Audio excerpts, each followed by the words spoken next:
Hello, everyone. I believe we are live.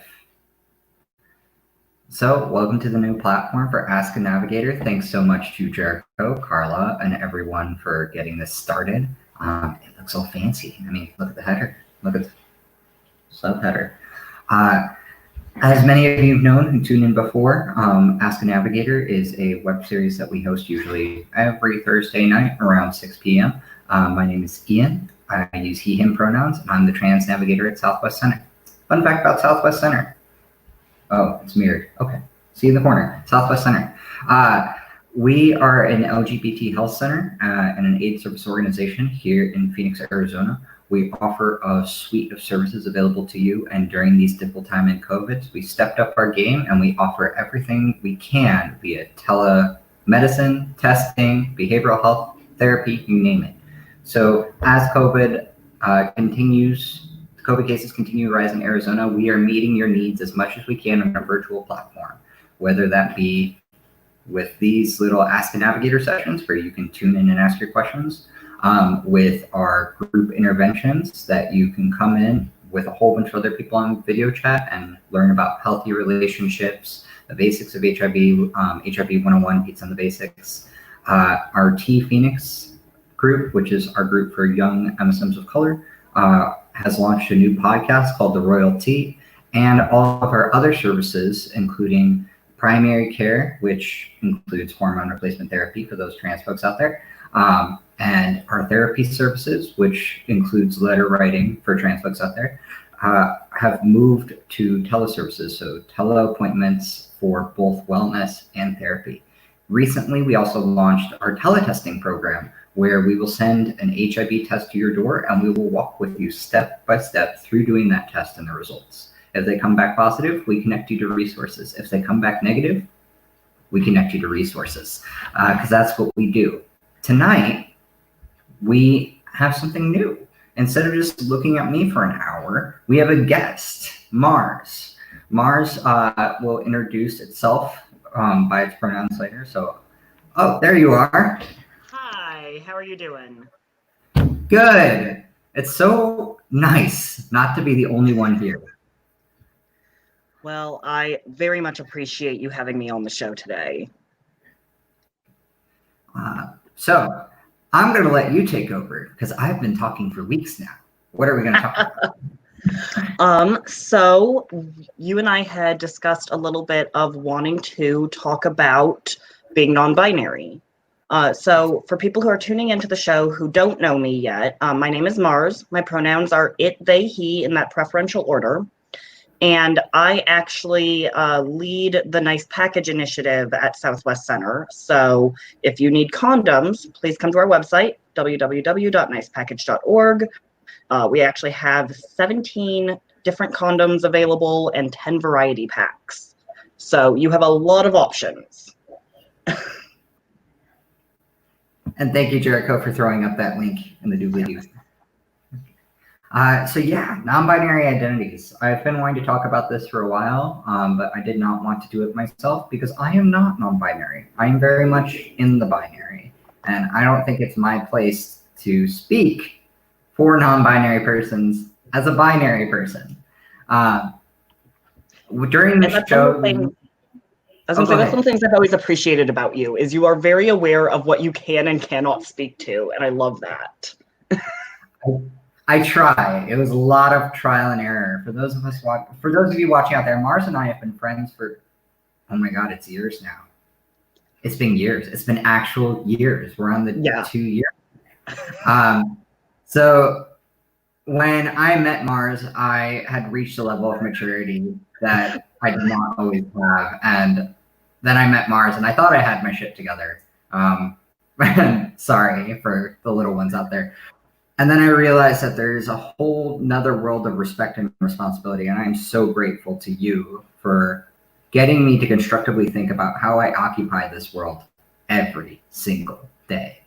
It was exhausting at first, but now it's one of the most, it's like the 15 minutes of meditation I truly cherish.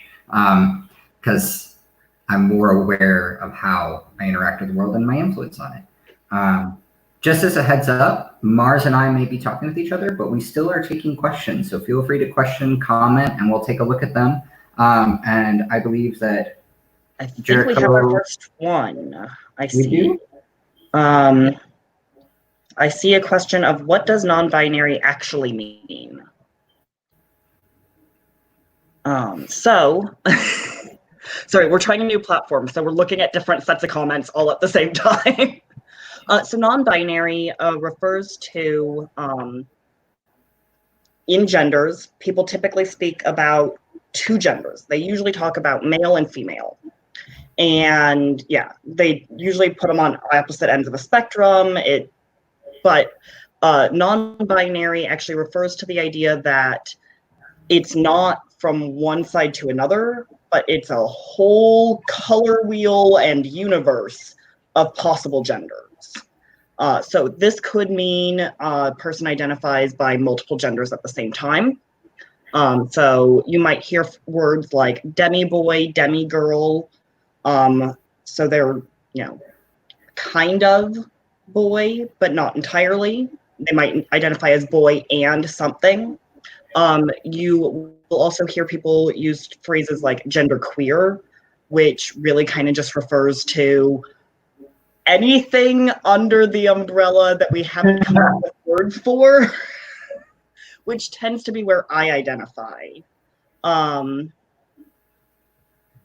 also I was going to say, it can also refer to people who don't identify with any gender. So it might be that they don't identify as male or female or anything else. So personally, I don't have a lot of really good words for the way I identify. So the way I tend to, my in-depth description to people, like my not in-depth description to people is, I'm genderqueer. My in-depth description is, I very strongly don't identify as female, and I very mildly don't identify as male. And what else? I have more of a lack of identity than a solid identification. What I like when hearing about you and hearing different non-binary persons is that I've gone to trans spectrums, non-binary and non-conforming support sessions, and what I generally hear in discussions in non-binary spaces is really this queering of gender. This. And then there's this TikTok creator who I absolutely adore called Little Sun Boy, who does this amazing segment on non-binary genders that you need to go check out. And the way he puts it is that being non-binary is like the queerness, the absolute epitome of queerness of gender. You cannot categorize a category that refused to be categorized. And it is an entity that refuses all boxes. And every non-binary person who I come across has made that such a powerful strength. Despite all odds, I feel like Effie Trinket is standing up there with non-binary, trans, mask, femme, and all of the above going, may the odds ever be in your favor, and y'all rocked it. So do we have another? Like the next question is, can or do non-binary people identify as trans? That is a great question, and I literally found myself on Facebook, I think last night, answering this question again.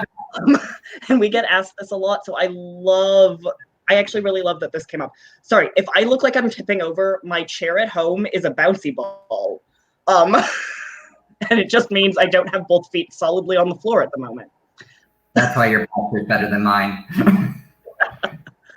I got this big chair going on. So what I would say is, can non-binary people identify as trans? Yes, absolutely. If you look at the trans flag, there is a big white stripe right in the middle of it. That white stripe, yes, was specifically and intentionally put in that flag to represent non-binary, gender non-conforming, whatever words you want to put for the people who don't fit in the male-female categories, or the way people assume male-female are supposed to be. That white stripe is for us. That's what that actually means. That said, not every non-binary person does identify as trans. And that is also valid. And I want to make sure that those people hear and understand that we see you. So you mentioned the trans spectrum gender nonconforming group. I actually used to be the primary facilitator for that group. And one day, someone in announcements made the statement of trans and non-binary people, and something in my stomach made a moment. And so I brought it up in group and asked them if that phrase made them have that same feeling. And it turned into the most productive and insane hour-long conversation I have ever had in that group. And that says a lot because we talk about some crazy topics in there. And what we finally concluded, obviously I cannot fit an hour's worth of information in for everyone, but what we finally concluded was we would prefer the phrase to be trans and or non-binary people. When we're talking about the entire trans umbrella, because again, not every non-binary person identifies as trans, even though you are absolutely welcome to identify as trans if that's how you identify and you're non-binary. But also someone pointed out that by saying trans and or non-binary, it helps eliminate the possibility of intersex erasure, which I think is very important. Because I do know someone who was born intersex. They actually had very visibly 2 sets of genitalia. To be fair, they were mutilated at birth shortly thereafter. But they identify as non-binary. And technically, that would make them cis. They didn't transition from one gender to another. They didn't move from the gender they were born as. They were intersex. They identify as non-binary. They're a cis non-binary person as far as they're concerned. And so I think it's important that we also acknowledge that those people do exist. Yes. And like to clarify the different points for those who are unfamiliar with our intersex siblings out there. A lot of times people conflate the terms trans and intersex and non-binary. And I think unpacking these terms is really important. You gave a really good example about how somebody was born with just 2 different types of genitalia, but that's not always the case. Like sometimes being intersex is not particularly visible. Sometimes there are persons who are born with testes where their ovaries should be. Sometimes there are persons born with an extra X chromosome or an extra Y chromosome. Sometimes there are persons who are born with different amalgamations of hormones with chromosomes that fit well in the binary and genitalia that fit well in the binary, but when they develop later in life, they actually start to develop differences just based on our hormones work. All of this fits into the intersex umbrella. So when you have a person who's in the in-between, and if you're starting to get confused at home, going like, wow, there's a lot in the in-between, that's the point. There's a lot in the in-between. And so this person was in between, and then masculine, feminine, man, woman in the in-between. They're in the in-between at sex assigned at birth, in the in-between as they are. So they are therefore on the same side, which is cisgender. Is your mind hurting yet? It should, because the social, because society has made this really difficult for everybody to understand. And we want to thank you for tuning in to kind of learn a little bit more. And thank you for sharing ththose experiences, Mars. That's awesome. And thank you for breaking that down and explaining it a bit more clearly, since I did not get too deep into the details. It's really easy to do. So Mars and I often go on, the first time Mars and I met more in depth, the first time Mars and I met sober more in depth, a 30-minute. To be fair, I was sober every time we met. I was not. The first time, both of us were sober. Little Ian had never been to a gay bar and decided how fun they would be. Decided to explore how fun they would be the night that I met Mars. But we had a 30-minute coffee scheduled, and I think it turned into a 4-hour dinner. Yes, it did. Yeah. And the reason why it did is because trans folk and non-binary folk and or non-binary folk kind of get together, and we know these terms because we live with them. So if you're confused about anything, please feel free to drop in the comments, because Like, I may have caught that one, but I'll miss one. It's like your professor who doesn't explain the steps in between to solving the problem. They do it so much that they don't think about it anymore. Yeah. So I see we have another question. Thoughts on Dorian Electra and other non-binary artists? I will admit, I do not know who Dorian Electra is, so I will totally have to look up Dorian Electra at some point. Oh, we need to Google this. Oh my God. What are Dorian's pronouns? Dorian is absolutely gorgeous. Hopefully the person who asked us will let us know what Dorian's pronouns are, but I do have a few models actually that I follow who are non-binary, and oh my God, my heart, I wish I could look like them. There are so many jokes out there in the non-binary community about the ways the aesthetics we tend to gravitate toward. It looks like Dorian's pronouns are they, them. Fantastic. Thank you so much for letting us know. And I have claimed and will continue to claim I am 100% a glamour cryptid. So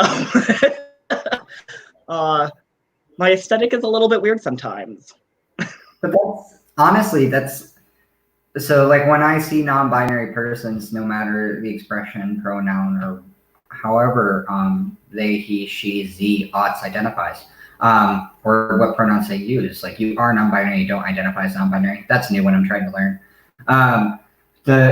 What I see is, like, when I look at non-binary artists like Little Sun Boy, or I'm so struggling to come up with more. I know Violet Chachki came out as gender nonconforming, possibly non-binary. When I see these artists, a lot of the models for Marco Marco, I see this unapologetic expression of self. It's just like, here I am, enjoy. Yeah. And I wish I could rock with that. I believe we have another question. Oh, I thought I saw it. Oh, Mars, can you speak about why you use the pronoun it? So I use the pronoun it actually from a very specific part in my life. Many of us experienced this part in elementary school when the boys and the girls sort of separated out, and boys start going, oh my God, girls are crazy. And girls start being like, oh my God, boys are gross.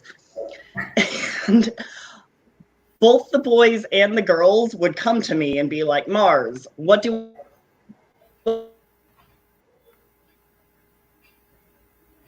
I do? And they both groups would go, but not you. So that very quickly became confusing for me. Although it's very nice looking back on it and realizing that they saw me as neither male or female even then. But this is also that time period in school where you're being told by your teachers that the singular they is not an acceptable pronoun, that that's not a real thing. I really hope the teachers are not still teaching kids that, but they probably are. By the way, the singular they is a real pronoun. It should be used for people who use they, them pronouns. Thank you. But so we tried to figure out how to describe me or what pronouns to use at that time period, and we came up with it because that was the only singular pronoun we knew at the time. And as I got older and kind of tried out they, them pronouns, it didn't spark the same euphoria in me as it does. Now, I make my pronouns it, they, he in that preferential order because I do know that it is difficult for some people to use as a pronoun. And even though that is my pronoun, I get tired of having the fight all the time, quite honestly. So in order to keep people from using she, her pronouns for me, I kind of gave here's my preferential order for this. I prefer you use it, If you just can't handle that, use they. I don't want to fight with you over the they pronoun, singular they being a pronoun. So if you can't handle that, just use he, him. And that's sort of where that comes from for me. I remember when you first shared with me that you used its pronouns, and I did have that gut reaction. And I was like, and then I listened and heard your story, and I'm like, oh, that makes perfect sense. Which I think is super important when we start listening to other person's stories to really understand where they're coming from. And particularly with non-binary persons, not one size fits all. And leading into that, we got another question about how have you seen language and ideas around gender change over the years, or not? I wanted to jump on this because I knew you'd love it. It is changing on a constant daily basis, and that makes me so happy. It's amazing. And it's actually really funny because I think, Ian, you and I were just having this conversation not long ago on a broader scale beyond gendered language. But I went from being very grammar specific, like you have to speak in a certain way. If you mess up grammar, I'm going to correct you kind of person, until someone really showed me the error of my ways and explained the racist, sexist, classist, etc.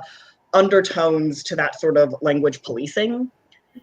And then the longer I have come at language from that point of view, and the more I've watched language change, especially around gender, all the happiness. Because I've come to realize that our community really can create our own language around gender. And I see a lot of the changes actually happen in that way, is that it starts in our community and then we spread it. So like asking for the change of trans and or non-binary. Well, someone started with the phrase trans and non-binary, like that, or trans or non-binary. Someone started with that. And so it's shifting slightly. And so our community said, hey, can you change this? I am seeing a lot more people saying, hey, let's come up with gender neutral ways of saying things. We don't need to say, hey, guys and girls, or ladies and gentlemen.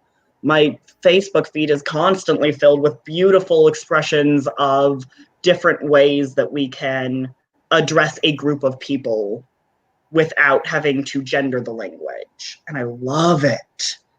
I'm favoring lately glamorous organic beings. Just that resonates with me somehow. But it's not easy to keep up sometimes, and definitely that's the frustration I hear about it. But also, I was having this conversation on a podcast I was being interviewed for. It's called Under the Umbrella. You should totally check it out.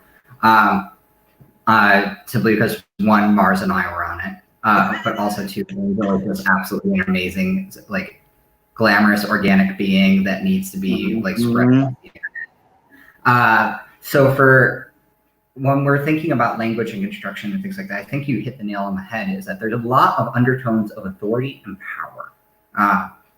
And so when I see these changing languages and different vernaculars, and I get to the frustration point of like, we can't even keep up anymore, then I calm my white boy self down, and I go, my privileged white boy college educated self down, and I really think about like, why are these changes happening? And I work a lot with medical persons and in healthcare, and I think where I've seen a lot of change has happened on the front lines and not so much on the back lines. So front lines being doctors and providers, and back lines being coding and insurance, is in medicine. So like, according to my insurance, according to our insurance now, we still have gender identity disorder. And then at best, we have gender dysphoria, which, you know, is but if we go to Southwest Center or to several other trans inclusive providers in the Valley, like, we're known as trans and or non-binary, and they really try to keep up. Like our provider, Terry at Southwest Center, his third day on the job says, I really want to learn more about this stuff. And I was kind of cruel and dumped a whole bunch of papers on his desk and said, have fun. Because I was over it. I was over providers saying they wanted to learn and not actually learning. And not only did Terry rise to the challenge, but he came back like the Tuesday after and said, how can I best support trans and non-binary persons? And I was just like, or you could start by introducing yourself with pronouns. And lo and behold, that guy went out to Staples and with his own money bought a name tag with his pronouns on it. Just the fact that I see cisgender persons putting pronouns in their name tags and in their email signatures and things, so that we're not the only ones anymore. The fact that like I see the shift in large organizations like WPATH moving to include more non-binary persons and to remove themselves for intersex erasure. Where I see Fenway updating their informed consent from like man and woman to masculine and feminine to just informed consent, which happened 2 weeks ago. Like I see a whole bunch of changes happening on the front end because we have that power to unite together and make those changes. And now we need to figure out a way to position ourselves in places where we can have change on how insurance works. But I think that's going to have to be another Ask a Navigator. I'm going to jump back a little bit in a topic because I do see a question that says, is it not offensive to call someone? So going back to that real quick, that is a great point. Do not call anyone who does not state that their pronoun is it. That is a very offensive thing if that is not their pronoun. You know what? Calling people by pronouns that aren't their pronoun is offensive anyway. So let's just start there. But it can be offensive to some people. It has been used as a slur and in a very negative manner for quite a while. However, if that is the person's preferred pronoun, and I actually know several other people where that is their pronoun. Sorry, I said preferred pronoun. If that is their pronoun, it becomes not offensive to call them. I mean, you can kind of think about it as if someone's male, it's kind of offensive to call them she, her. Yeah, it's kind of like as if we have to be actual human beings and interact with each other with social decency. Kind of extends to pronouns. I mean, who would know? Right. Yeah. Just call people what they want to be called. And if that changes, so be it. And I noticed we had a comment. I have noticed on Instagram, they, them has become trendy almost. Some use those pronouns just to challenge others' perceptions of gender. Can you touch on dysphoria, dysmorphia, and of non-binary experience of this? So like, let's tackle the first part of that the trendiness of pronouns. If you're challenging person's perceptions of gender with pronouns, I like you a lot. Because assumptions of gender should be inherently challenged. The binary is so broken in so many different ways. Particularly for the fact that for many, many, many years, non-binary people like Mars were raised. And that is unacceptable in my opinion, because Mars, I love you. You're adorable. Like you deserve to be seen. And for like, as for trendy, you know what? I think if somebody is trying on that pronoun to figure out if it's right for them, good. You are a much better person for your exploring your gender, whether or not you figure out you're non-binary and or trans. We should lead with that, non-binary and or trans.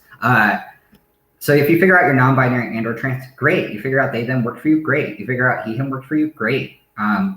What doesn't help is when and I've seen a lot of trans persons do this to other trans and or non-binary persons, is when we police each other. This whole thing of gender needs to be explored in depth. And so when we police each other and don't let people explore and grow, and we like accuse them of being trenders, that's like not okay.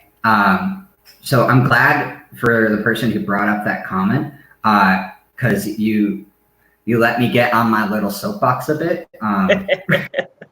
Like I am a binary trans person that has to constantly fight other binary trans persons about the validity of gender exploration and non-binary experiences. And folks in the trans community, we need to stop doing that right now. Stop. Just stop all of it.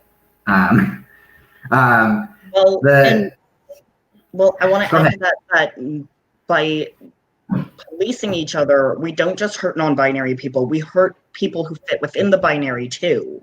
I had a friend the other day who was telling me about she likes to wear jeans and t-shirts, and she got some people who were really upset about, oh, you're a trans woman, why aren't you more feminine?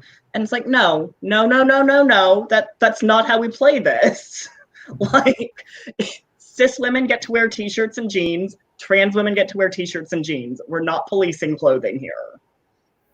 Yeah. It's like the whole point is the autonomy of choice. Yes. It's the autonomy to decide how your gender works for you and how you work with your gender.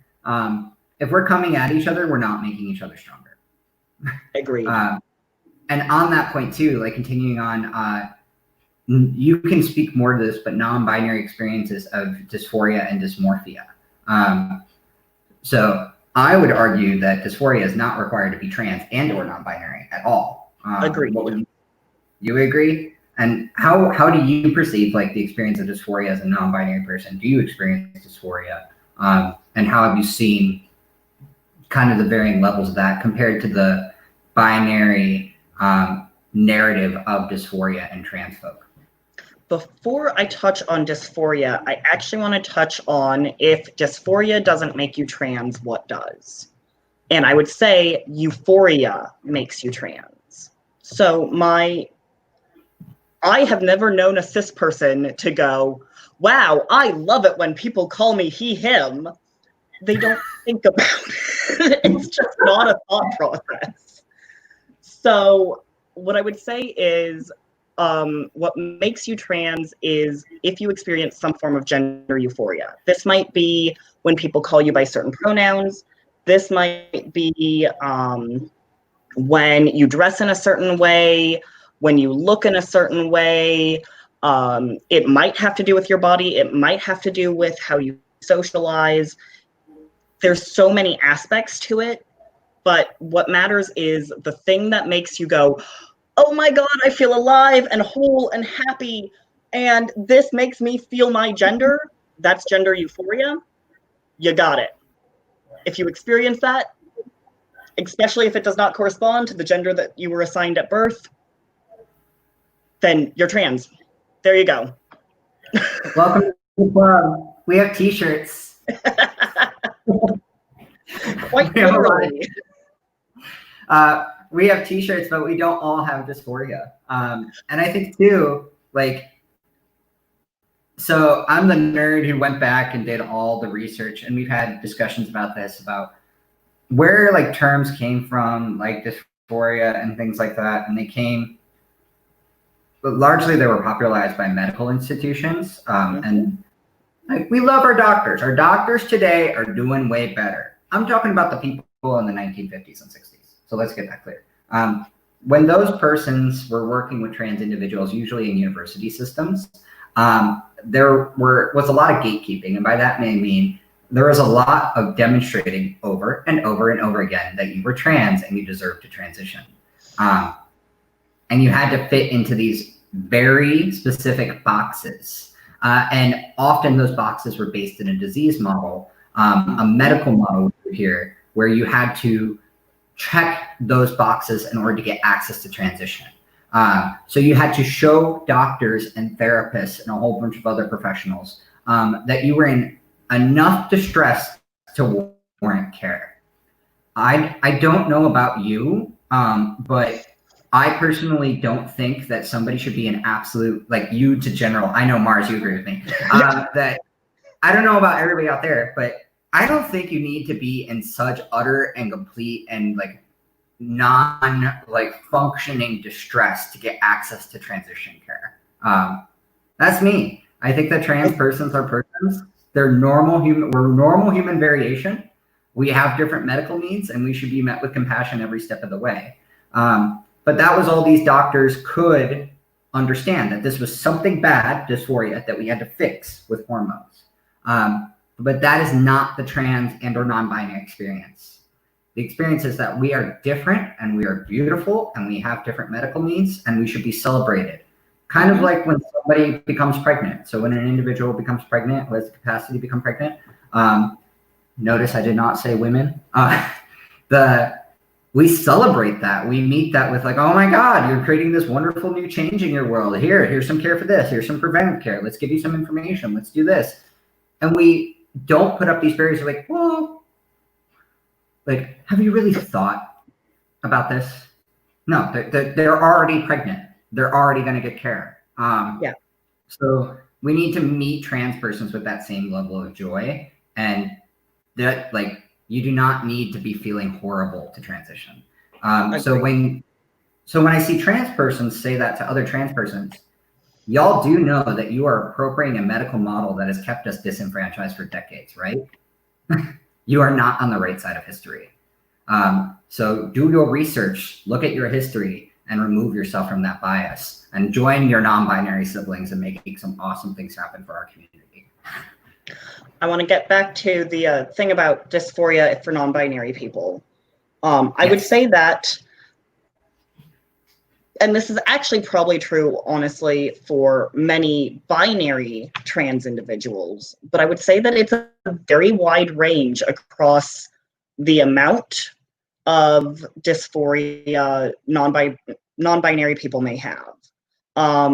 So as I said, I used to help facilitate a peer-to-peer support group with Trans Spectrum for gender non-conforming individuals. And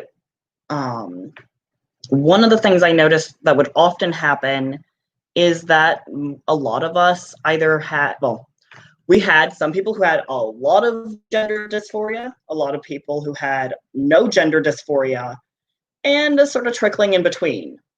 And so me personally, I actually don't experience a lot of body dysphoria or dysmorphia. Well, I experience a certain amount of body dysmorphia, but not necessarily dysphoria, if that makes sense.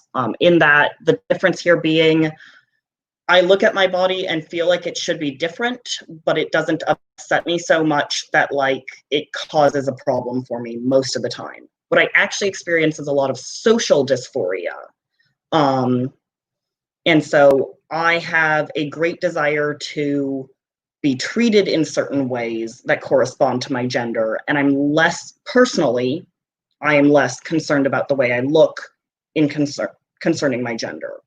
That's not true across the board. I know people on both spectrums of that and somewhere in the middle. So I would say that it really, because being non-binary is such a wide range, the dysphoria experienced is such a wide range also. And I really, really want to talk to the people out there who don't experience dysphoria or dysmorphia and just remind you you're valid anyway, and you don't need to transition in any way, shape, or form. I think I just saw a question pop up of what is the difference between dysmorphia and dysphoria. I don't know if that's got posted before I just explained that. It just popped up. Yeah. And I was curious about that too, because as like a binary person, they're so intimately intertwined that I have a lot of difficulty in my own self parsing that out. How do you define those two? So for me, it's dysmorphia is when you look at your body and you think it should look different, or you see it differently than it currently looks. Dysphoria is an unhappiness with others' perceptions or your perceptions of that thing. So like I look at my body and I've still got the chest that I developed in puberty, which I'm not really happy with. If it were up to me, it would be flat and no nipples. And I thank Ian every day for introducing me to the idea that I don't have to have nipples, which is kind of one of the coolest things. But also, like, I look at my lower genitalia and wish that I had both. but neither one causes me enough distress for me to be like, oh, this has to be changed right away, or to not want to interact with those parts of my body. Does that make sense? To me, totally. If it doesn't make sense to y'all in the comments, feel free to drop some questions, follow-up questions, and we'll do our best to explain. And I think like that's really helpful to define, because I've worked with even binary trans persons who it's that social aspect. I believe you've defined that one as the dysphoria, and the morphia was the actual being. So morph meaning shape. Yeah. It's that social aspect that implores a lot of persons to transition. And for even on the binary spectrum, and I think like good credence, like bow down to the wonderful work that non-binary persons have done. Touching back on your point earlier, I don't think a lot of binary trans folk and a lot of binary cis folk realize just how much non-binary persons have done for our care. So like, to binary trans persons out there, have you gone to your doctor and they've asked about how you are feeling on your dose of hormones, and then listened to your answer and changed your dose accordingly, or changed your blockers, or really listened to your experience with the hormones and how they're affecting your body? You can thank non-binary persons for that. Because non-binary persons led this movement that hormones should work for their genders, not the other way around. So like having individuals in our community who can parse out these different terms, that we can better explain ourselves and then advocate for ourselves in different ways is crucial to our movement as a whole. So thank you for doing that. Okay, I know that we have other questions up in here that I haven't even gotten near to. There's one up to the top that says, thank you for the compliment for the counterpoints of trenders. Then there's one that says the performative nature. I knew that one. I actually almost forgot. I did get one earlier today asking if I could answer it during this. The person isn't going to be able to be here, but she's going to watch later. We're answering that now. Is that what we're answering now? Oh, no. Yes. Yeah. I mean, if she turned in her homework early, we'll answer her question. Her question now. Yeah. Let me answer that real quick. So the question was, have you discovered any unexpected benefits to identifying as non-binary? And what I would say is the most unexpected benefit is the freedom. Once I released myself from having to fit into one set of looks, one set of expected behaviors, and I still get caught up in that. Please do not misunderstand me, all y'all out there. I still get caught up in the binary expectations plenty. But the more I've actually got a meme the other day saying, Marie Kondo your gender transition. The more I Marie Kondo my gender transition, Exactly.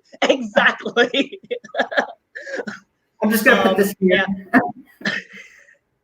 And I can tell you, my therapist over the last few years, as I have really, really given myself that permission, has pointed out to me that I've become more self-confident. I have become more willing to try new things and explore because I'm more myself. And I think that'll be true for most trans and or non-binary people to some extent as they figure out what that looks and means to them. But love Marie Kondoing my transition. It is exactly what I needed. And I think you've empowered me to do that a little bit too, like on the binary side. I mean, it's not easy sometimes being a gay binary trans man, just simply because the expression of our community can be a little bit effeminate. And the expectations of the binary are real. Like it is. At one point in my young life, I was a misogynistic douchebag asshole, and that was not okay. And then I realized that toxic masculinity is a thing for trans masculine persons too.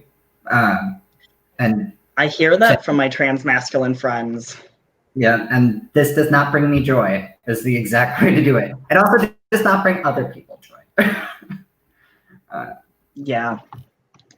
We need So that t-shirt. Remember I said we had t-shirts? We need that on a t-shirt. There's one, if you finish answering that question, there was one yes. about the expectations around presentation for non-binary persons I think you'd like. Oh, fantastic. It sounds like you're looking at it. Can you read it to me? Yeah, it says, I've seen conversations surrounding the performative nature of what non-binary is meant to be and how to handle the challenge that some people can have when they present more in line with a binary.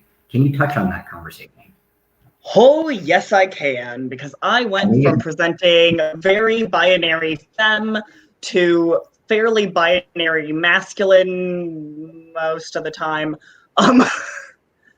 And I make the most of the time because for anyone who saw my Pride video that Virtual Arizona Pride put out, I specifically put on makeup for a reason because honestly, now that I have gotten on testosterone, I enjoy makeup a whole lot more. Weird things that happen. But I have absolutely seen this performative nature of what non-binary is meant to be, and I've absolutely seen people policing that, and it really upsets me, honestly. The whole idea here is not necessarily to be androgynous, which is what most people assume. And one of the problems with assuming that we are supposed to perform androgyny for others is that androgyny, at least in American society, is very much based in looking mostly masculine with maybe a few feminine tendencies. Occasionally, what people mean when they say looking androgynous is you shouldn't look precisely like the gender you were assigned at birth. And that's not typically, usually it's masculine with slightly feminine tendencies. But I think it's really important that we perform our gender in the way that is most comfortable for us. And I think that's true of non-binary people. I think that's true of people on the binary. As I discussed before, like I get a lot of memes, especially recently, around stuff like the aesthetics that non-binary people tend to fit themselves into. And part of what I like about glamour cryptid is, I mean, one, it fits my personality, but two, it takes different elements of femininity and masculinity and lets me pick and choose what I'm feeling that day. And I think that's actually really important. And I know that there are a lot of baby non-binaries out there who feel like they need to conform. And I'm going to tell you, you only need to conform if you feel like you do. I will also say there can be certain hazards in not performing gender the way it's expected. Just in that we do often, the first thing people see when they look at you is the clothes you choose to wear and the style and aesthetic you present. And while I live in a wonderful bubble of my making that is primarily made up of people who would protect me if I was in danger by presenting in certain ways, I know not everyone does. So if you have a beard or other characteristics that may make you present as more masculine, there can be some danger in putting on a dress or makeup or things like that. So please be aware of that, but do not let that stop you if that's what you need to feel comfortable or to be you. I just want to offer that as our society is not perfect yet. Yay. I hate that you have to say that, and I think too, I would emphasize that to the cisgender allies listening, this is your place to step up.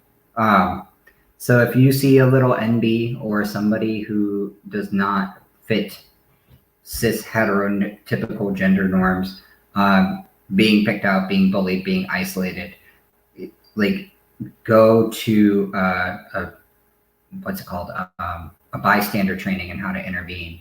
Ask trans folk like some of the things that we wish people would have done for us in the past.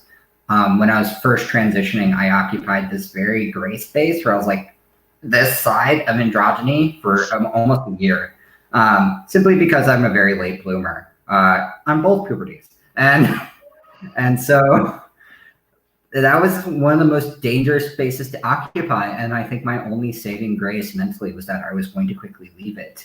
But those times when I was on the bus and I would get a weird look, or somebody would follow me home, and I've had people grab me, call me, assault me. It's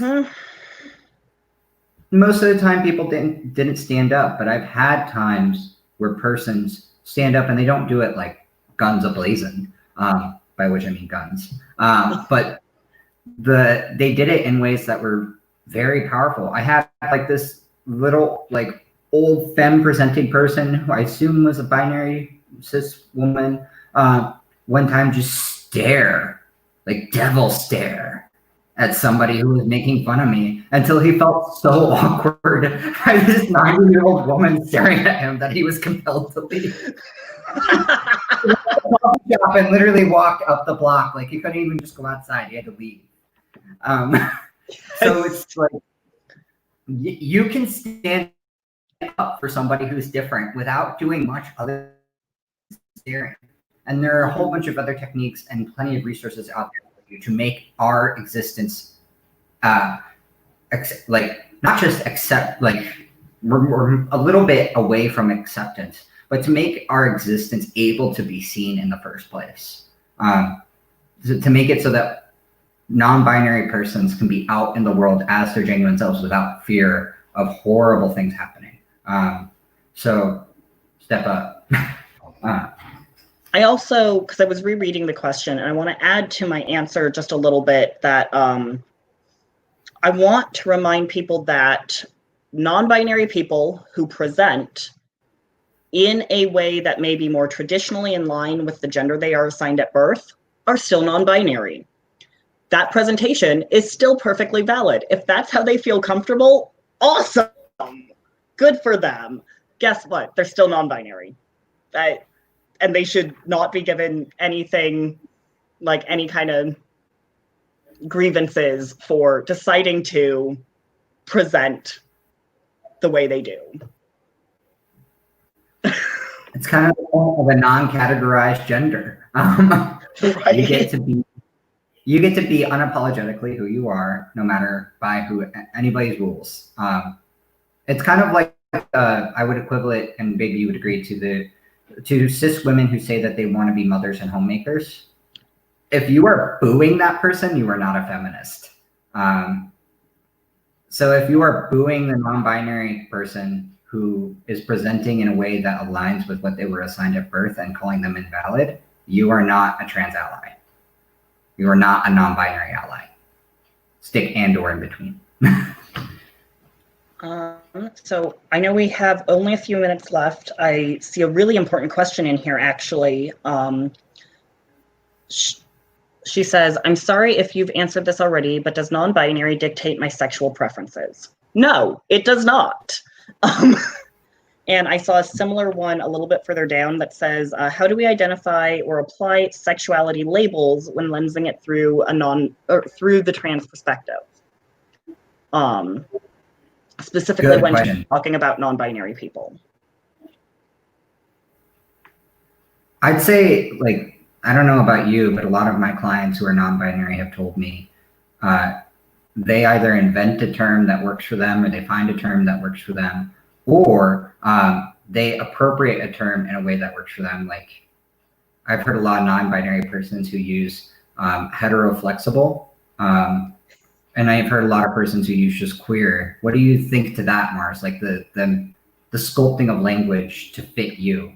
That's actually exactly what I've seen too, is people either making up a term or fitting a different term to what sort of works for them. And I'll say this is something that I really, really struggled with for a long time.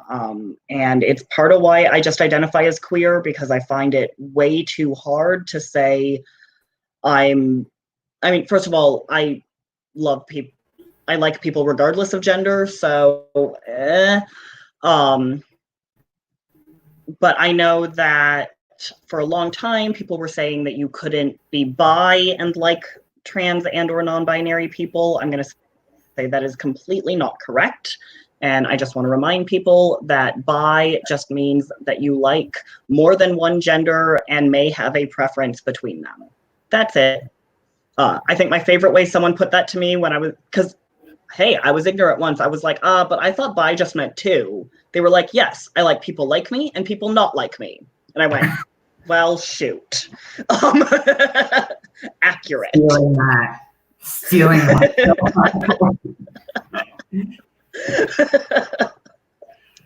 We should just keep a vault of all these wonderful sayings. I got all these things from other people and I love it. I would say too,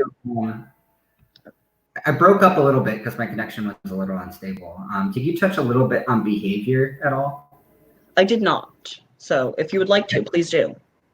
So sexuality is one thing, but behavior is another. I know plenty of asexual persons who have sex. I know plenty of straight men who have sex with men for various reasons. Sex is more accessible with other men.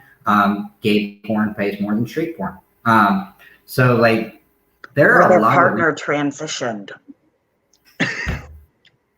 Yes. I have a straight husband. So their partner transitioned, but they didn't. So like, yeah. A trans person cannot invalidate somebody's identity, FYI, with transitioning. It happens. Kind of tells you another binary that gets broken down. But for behavior, if you are a non-binary person engaging in sex, awesome. Let me do some things on the down, drop some info.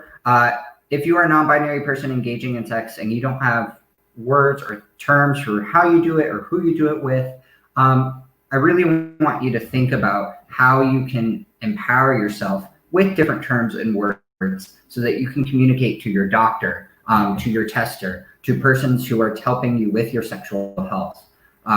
So whether that be you want to get on PrEP because you have sex with persons who have penises, just do that so that while the world is catching up to you, you don't have to face the shortenings of the world. I know, Mars, you've said that the non-binary community has been absolutely amazing here in Phoenix for you, learning all different words and constructions of things. So connect with your community to figure out how to advocate for your circumstances, because you deserve sexual health care that meets your needs. And while we may not have words for you yet, or we don't know those words for you yet, if you bring them to us, at least at Southwest Center, we'll do our absolute best to respect them and give the best healthcare we can. So if you're a non-binary person who is female assigned at birth and wants to get on PrEP, Descovy might not be an option, but we can get you on Truvada. If you are a non-binary person who is male assigned at birth and having sex with persons who have penises, we can get you on PrEP. We use external and internal condoms because we're referring to those parts, not the identities.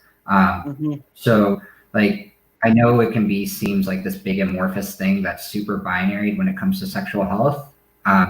I promise we're trying to do better. And if you want to let me personally know or Southwest Center know how we can do the best for you, we will listen. And I know that we only have a couple more minutes, and I think I can actually answer this question in a couple minutes. Mars, can you please define glamour cryptid? I was waiting for that. So a cryptid would be any creature that has been claimed to exist but has never been proven to exist. So good examples of this being Sasquatch, vampires, werewolves. I may totally also have a thing for watching videos about cryptids that people have made up and advertised. I just watched one today where someone took a spider monkey and claimed it was a gorilla. Anyway, people do some weird stuff out there. But it sort of is allowing me to identify with something that may not exist and have an aesthetic toward a full range of both glamorous and less than glamorous creatures, because they can be a pretty wide range, but I tend to apply makeup, or I want to oh my god, I found these gorgeous headdresses the other day that I literally sent a link to a few friends being like, so I'm gonna need to be rich enough to afford these, because they were like $500 headdresses. But if I could just walk into the bar in this fabulous headdress with horns and talons and a dragon skull on front, absolutely, I would do that. And I think that description of that headdress may actually exemplify glamour cryptid. Accurate. That is, like, just accurate. That is 100%. Like, I see Mars. I see it in t-shirt and jeans around the center, and I see it packaging condoms, and it has like these cute masks and things. But really, deep down, Mars is this multi-feathered rainbow creature with horns and talons. Absolutely. And it was beautiful. I think that's it for us tonight. We are on the hour. Mars, thank you so much for joining me and making it so I'm still all by my lonesome. We're here with my husband, but I'm all about my lonesome. But you've joined me here tonight, so I'm not as lonely. So thank you. Thank you so much. For much. those of you out there, thank you for tuning in. Those of you out there, thank you for tuning in to this whole new realm of Ask a Navigator. We'll announce the topic when we have them for next week. Still finalizing a bit of things. In the meantime, if you need any of Southwest Center services, us out online at swcenter.org. If you need to order condoms through Mars's program, Nice Package, you can go to nicepackage.org. If you need to get on PrEP, we offer PrEP navigators. Again, you can find them at swcenter.org/prep-pep. And if you want any services out there for all you trans and non-binary persons, really anyone who just does not identify as cis, please feel free to reach out to me. Ian, I'm the trans navigator at Southwest Center, and I'm part of the trans program that includes everything from hormones, behavioral health, and our own little coworker, and my little coworker and Mars, my coworker, who is a little bit glamour cryptid. So thanks for tuning in. Bye.